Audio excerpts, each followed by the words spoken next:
Have you ever felt completely and utterly underestimated? Like someone looked right through you, dismissing your history, your capabilities, your very right to stand your ground? Well, let me tell you, I've been there, and the story of how a supposedly powerful homeowners association built 120 homes squarely on my ancestral land, only to discover they'd waltzed right into a meticulously laid legal trap decades in the making, is one I think you'll appreciate. It's a tale of quiet resolve, hidden knowledge, and the sweet, slow taste of justice. What's the most outrageous thing an HOA or a similar body has ever tried to pull in your neighborhood? I'd love to hear your stories in the comments below. For now, settle in, because this one's a doozy. My name is Elias Vance. Until a year ago, my life had been one of quiet corridors and dusty archives. A long career spent as a legal historian, specializing in the arcane minutiae of land deeds, ancient easements, and contractual law across 3 centuries. It was a profession that encouraged anonymity, a cloistered existence far removed from the cut and thrust of modern litigation. Most people, if they thought of me at all, probably pictured a harmless old fellow, perhaps a bit eccentric, content with his books. They wouldn't have been entirely wrong. My recent return to the Vance family homestead in the rolling hills of Oakhaven County was precipitated by sorrow. The passing of my grandfather, a man as deeply rooted in that land as the ancient oaks that gave the county its name. He'd left the entire estate to me, his only grandchild. My plan was simple. Sort through his affairs, perhaps write a definitive history of the region's land ownership patterns, and live out my days in the peace he had so cherished. The first inkling that my tranquil retirement was to be anything but came on a crisp autumn morning. I was walking the southern boundary line, a route my grandfather had walked with me countless times in my youth, his gnarled hand pointing out the iron survey markers almost swallowed by time and earth. The Vance land was extensive, nearly 500 acres of forest, meadow, and a long, meandering creek. What I saw that morning stopped me cold. Where there should have been a dense stand of pine, planted by my great-grandmother, there was activity. Earth movers, frames of houses, the distant whine of power saws. A lot of houses. My initial confusion quickly gave way to a chilling disbelief. I walked closer, my old boots crunching on freshly grated red clay that was unmistakably Vance soil. A large, garish sign proclaimed, Thorn Meadows Estates, Phase X, Luxury Living, Nature Included. Nature included, indeed. My nature. It took me 2 days of careful observation, cross-referencing my grandfather's impeccably maintained maps and deeds with what I was seeing, to grasp the sheer scale of the encroachment. It wasn't a minor boundary dispute. Thorn Meadows Estates, an aggressive, sprawling development known for its president's equally aggressive tactics, had annexed a solid 80 acres of my land. 120 homes, in various stages of construction, sat squarely where my family's history was written in soil and stone. The president of Thorn Meadows Estates, HOA, was a man named Bartholomew Thorn. He was exactly the type you'd expect. Florid face, expensive suit that couldn't quite contain his paunch, and an air of breezy, unshakable self-importance. When I finally secured a meeting, after being stonewalled by layers of officious assistants, he barely looked up from his oversized mahogany desk. "Mr. Vance, is it?" he boomed, without offering a handshake. "My people tell me you have some concern about our new phase. Rest assured, all our developments are meticulously planned and fully compliant." He waved a dismissive hand, as if swatting away a gnat. I laid out my grandfather's deed, the original survey maps, my voice calm, measured. "Mr. Thorne, your Phase X is being built on my property. Here is the legally recorded deed, dating back to 1887, and here are the county surveyor's markers, which your construction crews have either ignored or destroyed." Thorne chuckled, a rich, condescending sound. "Old paper, Mr. Vance. Land changes hands. Things get reinterpreted. We have our own surveys, our own permits, all perfectly legal. Perhaps an old easement you weren't aware of? Or maybe your grandfather wasn't as meticulous as you believe. Adverse possession is a powerful thing." You know, he leaned back, a smug smirk playing on his lips. "Frankly, your claim is laughable. If you persist, I'll have my legal team bury you in motions. Now, if you'll excuse me, I have a development to run." I looked at him, this monument to arrogance, and felt a cold, hard knot form in my chest. It wasn't just anger, though that was certainly there. It was a profound sense of violation, a desecration of my family's legacy, of my grandfather's memory. He thinks I'm a doddering old fool who'll just roll over. The thought was surprisingly clear, cutting through the initial shock. He has no idea who he's dealing with. Leaving Thorne's ostentatious office, the world seemed sharper, colder. The grief for my grandfather, a dull ache that had been my constant companion, now mingled with a new, fiercely protective resolve. He had entrusted this land to me. He had been a man of quiet strength, of unwavering principle, but also of incredible foresight. He'd often told me, "Elias, the devil is always in the details, especially when it comes to land. Read everything. Understand everything." Back in my grandfather's study, surrounded by his books, his maps, his meticulously filed papers, I felt his presence. It was here, amidst the scent of old paper and lemon oil, that my own dormant skills began to stir. For decades, I had navigated the labyrinthine complexities of legal history, tracing obscure precedents, deciphering faded script, understanding the intent behind centuries-old contractual language. This wasn't just a hobby. It was my entire professional life, a skill set few even knew existed, let alone possessed. I started with the deeds, the surveys, the county tax records. Everything was, as I knew, impeccable. The Vance claim was unshakable. So, how had Thorne managed to get permits? How had his surveyors justified this colossal blunder, or, more likely, this deliberate theft? My grandfather, I recalled, had been approached multiple times over the years by developers. He'd always politely refused, but he wasn't unreasonable. He had granted minor easements for utility access to neighboring properties, always under strict conditions. I began to pull those files one by one. Each was a masterclass in precise legal language, drafted by my grandfather himself, who, despite no formal legal training, had an intuitive grasp of the law's power. It was in the third file, an easement granted nearly 40 years ago to a small, long-defunct farming cooperative for a single underground water pipe to an adjacent parcel, that I found it. A single, densely worded paragraph, almost an afterthought, tucked away at the end of a long list of conditions. My breath caught. My heart began to pound, not with alarm, but with a slow, dawning sense of awe at my grandfather's cunning. It was what legal scholars sometimes called a poison pill clause, but this was one of exquisite toxicity. It stipulated that if the easement was ever used for any purpose beyond the specifically stated single water pipe, or if the footprint of activity related to the easement exceeded a precisely defined narrow corridor, or if any attempt was made to transfer or assign the easement rights to a non-agricultural entity without express written consent from the landowner, himself or his heirs, then several things would happen automatically and irrevocably. First, all rights granted under the easement would immediately terminate. Second, any structures or alterations made outside the original, very limited scope would be deemed trespass. Third, and this was the masterstroke, a penalty would be levied, a sum equivalent to 10 times the assessed market value of any land improperly used, plus a daily fine for continued trespass, calculated at a significant percentage of that improperly used land's value, retroactive to the first day of the breach.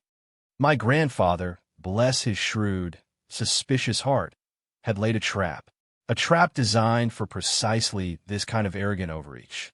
The original farming co-op would never have triggered it, but a large-scale developer building 120 homes?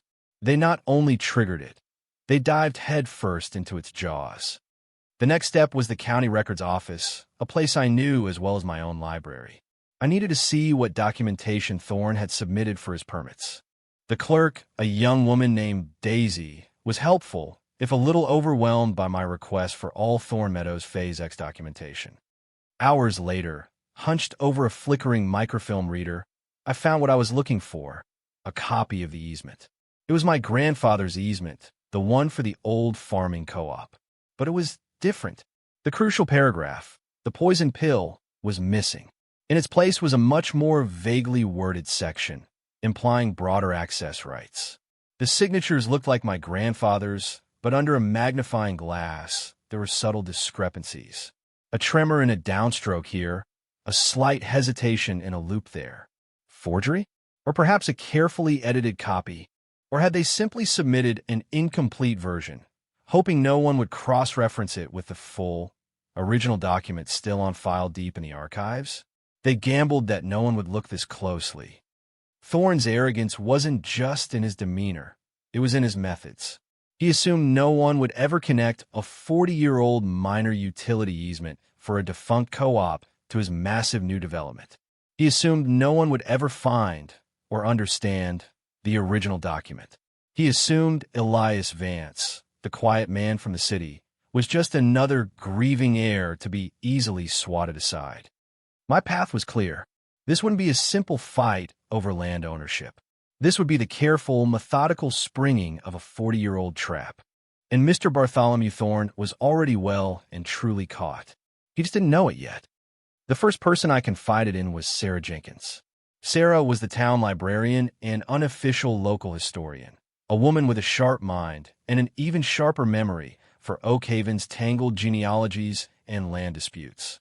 She had known my grandfather well, respected him immensely, and shared his quiet distrust of unchecked development, particularly Thorne's brand of it. We met in the dusty archives of the library, surrounded by the scent of aged paper and binding glue, a familiar comfort.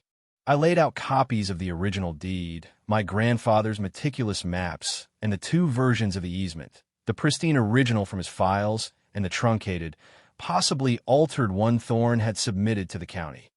Sarah peered at the documents through her reading glasses, her brow furrowed in concentration. "Your grandfather," she said finally, a note of admiration in her voice, "was an exceptionally clever man, Elias. This penalty clause, it's draconian. And brilliant," she tapped the altered easement. "This is sloppy work if it's a forgery, or brazen if they just omitted pages. Thorne's always been one to cut corners and bully his way through. He likely never imagined anyone would have the original or the patience to find it. I need to know everything about how Thorne operates," I told her. "Who are his surveyors? His lawyers? Who in the county planning office signed off on these permits based on this document?" Sarah nodded. "I can help with some of that. Old man Hemlock, a retired surveyor, did a lot of the original plots out this way. He despised Thorne even before he retired. Might be willing to talk. And I know a few folks at the county office who've grumbled about pressure from Thorne's people." Our next recruit came from an unexpected quarter. Marcus Cole was one of the unfortunate individuals who had purchased a home in the disputed Phase X. Initially, when my lawyer sent out formal notices of claim to all homeowners, a necessary legal step, Marcus had been hostile, part of a chorus of angry new residents accusing me of trying to defraud them. But something in the carefully worded letter, or perhaps his own dawning unease, made him reach out. He met me at a neutral location, a small coffee shop in the next town over. He was younger, clearly stressed, a mortgage hanging over his head and his family's future uncertain. "Look, Mr. Vance," he began, "we sank everything into this house." Thorne swore up and down the land was clear, titles insured, everything above board. I didn't try to argue. I simply showed him the same documents I'd shown Sarah. I explained the original easement, showed him the discrepancies. I didn't press him, I just presented the facts. He needs to see the truth for himself, not feel pressured by me. He was quiet for a long time, staring at the papers. "That penalty clause," he finally murmured, shaking his head. "If that's real, the HOA is toast. We're all toast. My fight isn't with you, Mr. Cole," I said softly. "It's with Thorne and the HOA for what they did. The homeowners are victims here, too, of Thorne's deception and leverage, though I won't say that to him now." Over the next few weeks, Marcus became a reluctant, then increasingly valuable source of information from within Thorn Meadows. He reported on the growing panic among residents, the dismissive reassurances Thorn was giving them, the frantic closed-door meetings the HOA board was having. He also confirmed that Thorn's own legal team, a high-priced firm from the city, had initially dismissed my claim as a nuisance, relying on the same truncated easement copy Thorn had used for the permits.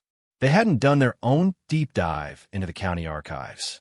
Arrogance breeds incompetence, it seems.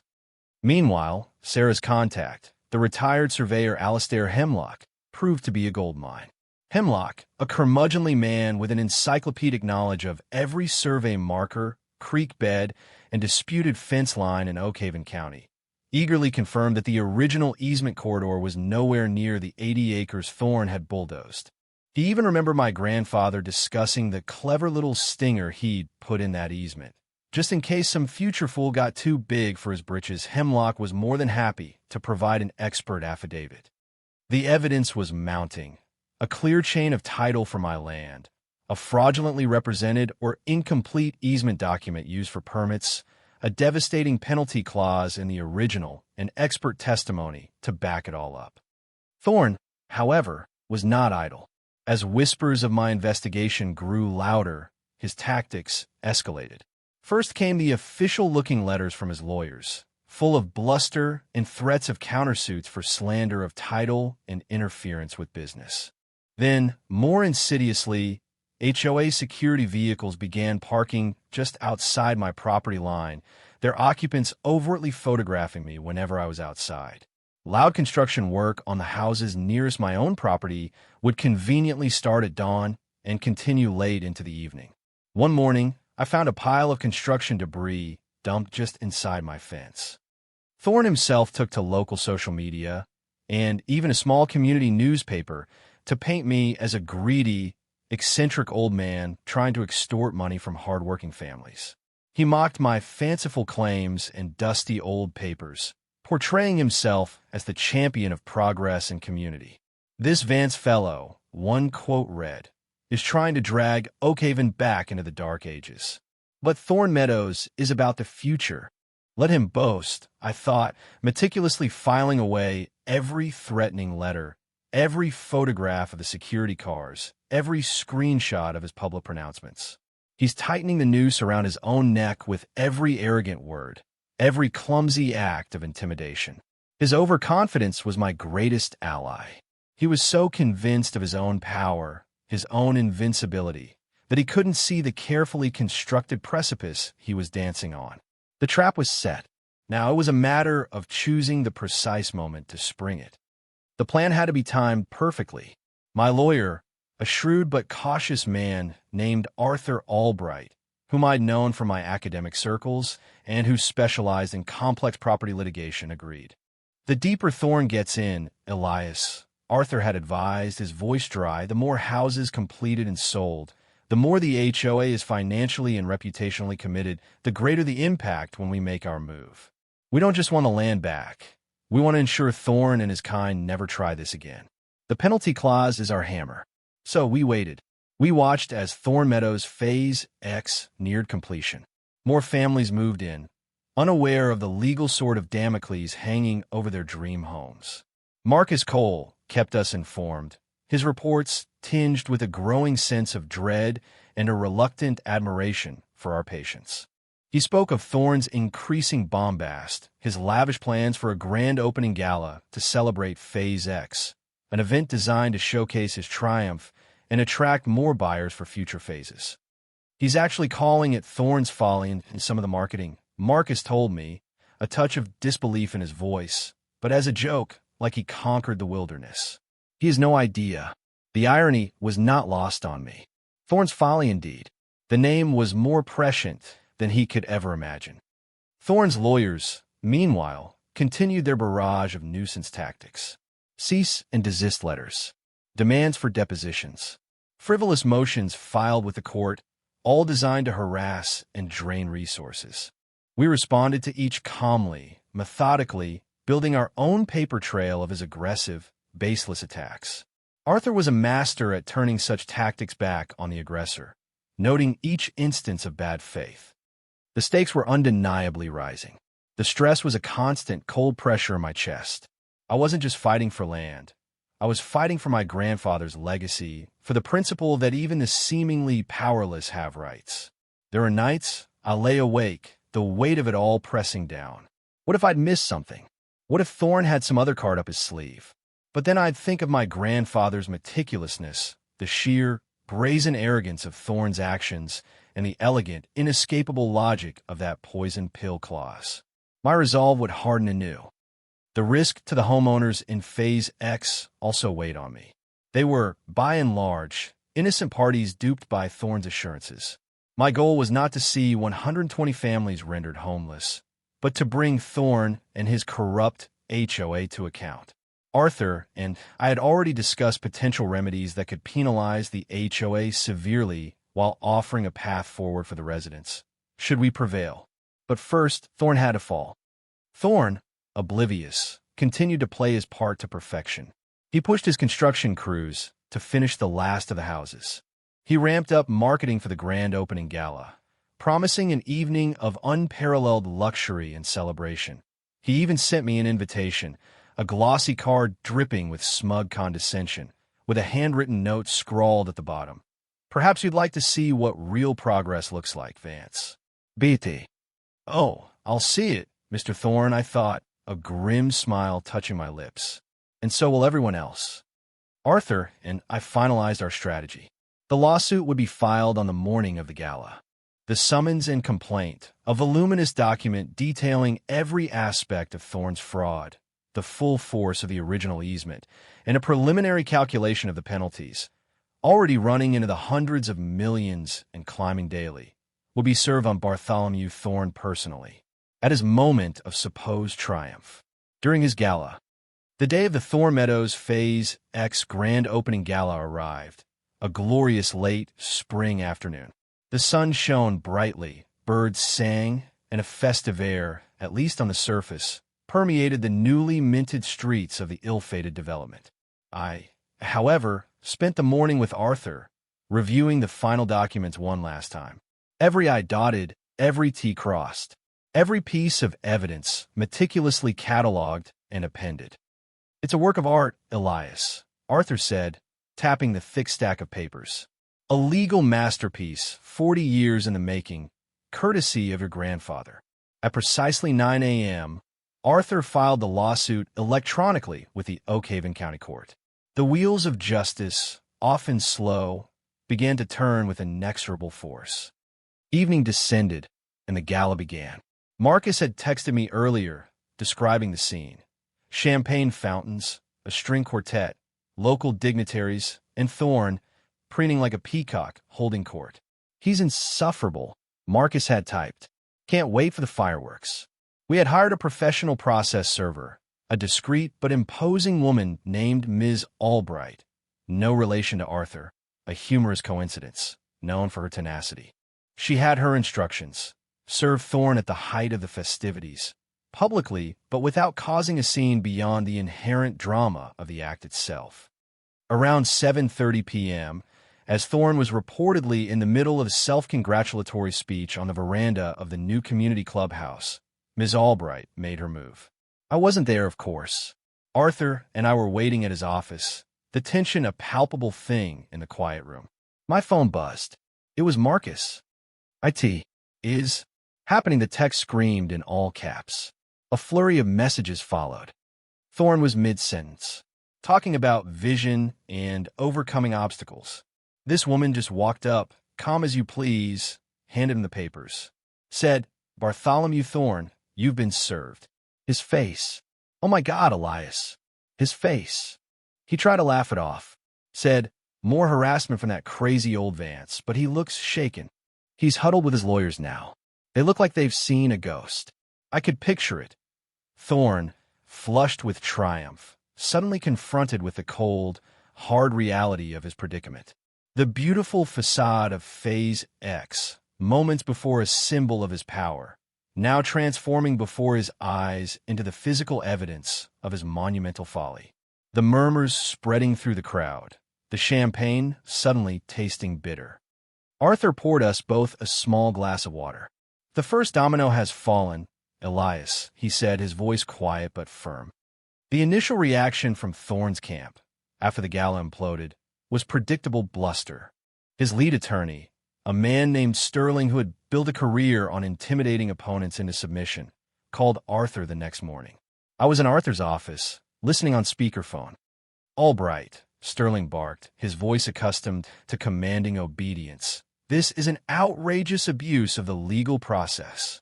This fantasy your client has concocted, we'll have it thrown out by lunch. And then we're coming after Vance for malicious prosecution, defamation, everything in the book."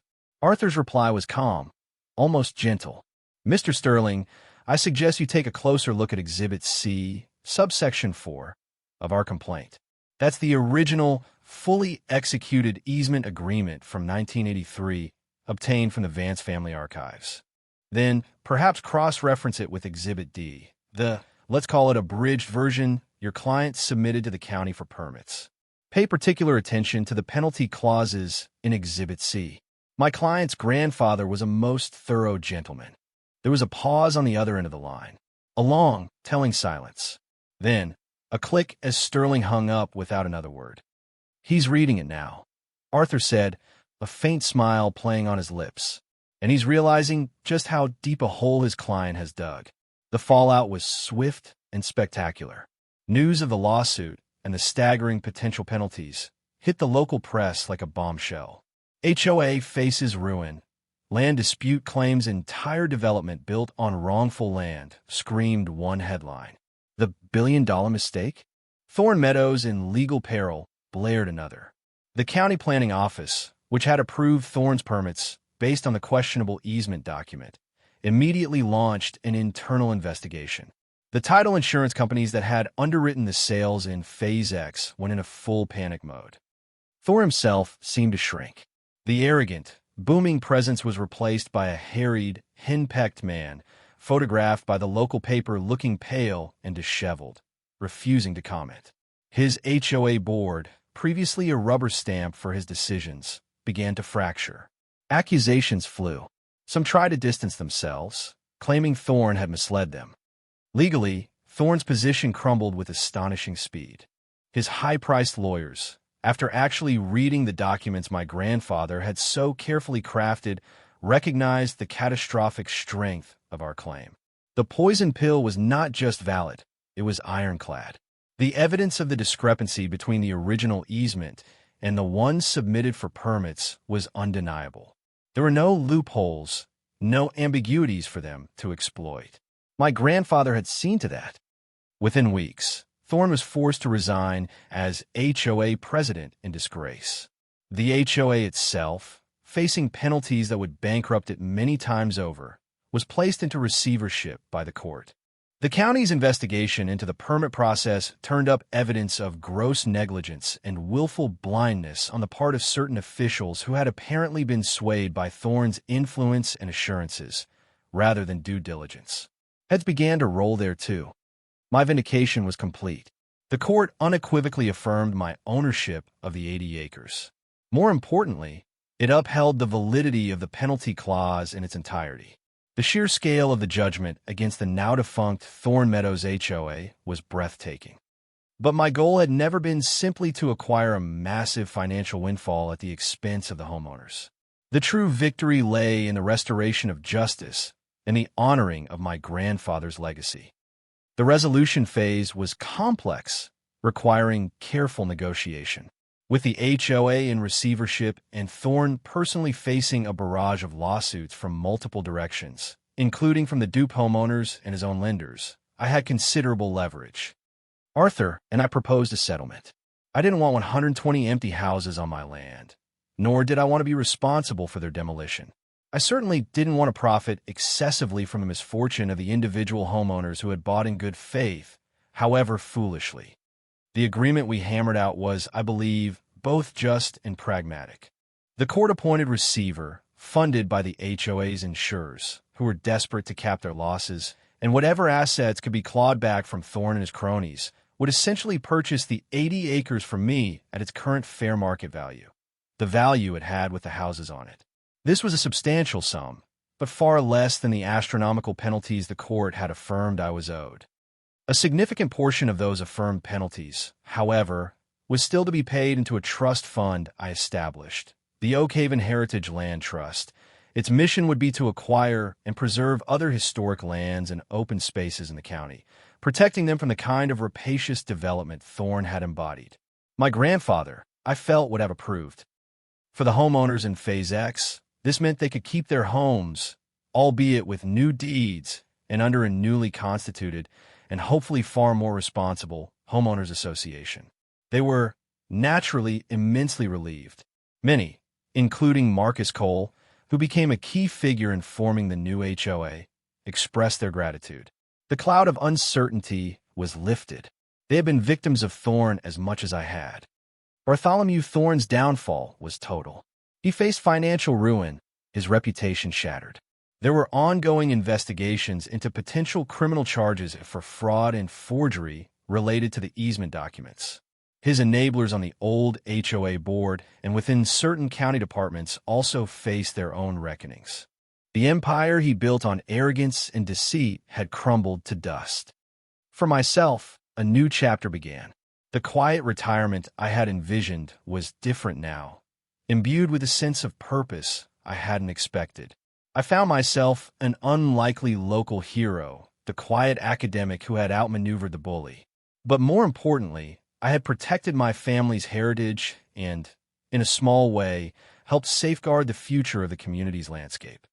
The Vance homestead remained my sanctuary, but it no longer felt like a place of retreat. It felt like a bastion, a testament to the enduring power of diligence, foresight, and the quiet refusal to be wronged. My grandfather's presence was stronger than ever, not as a mournful memory, but as a guiding inspiration. I continued my historical research, but now with a new focus, a series of monographs on the importance of land stewardship and the legal safeguards that can protect it.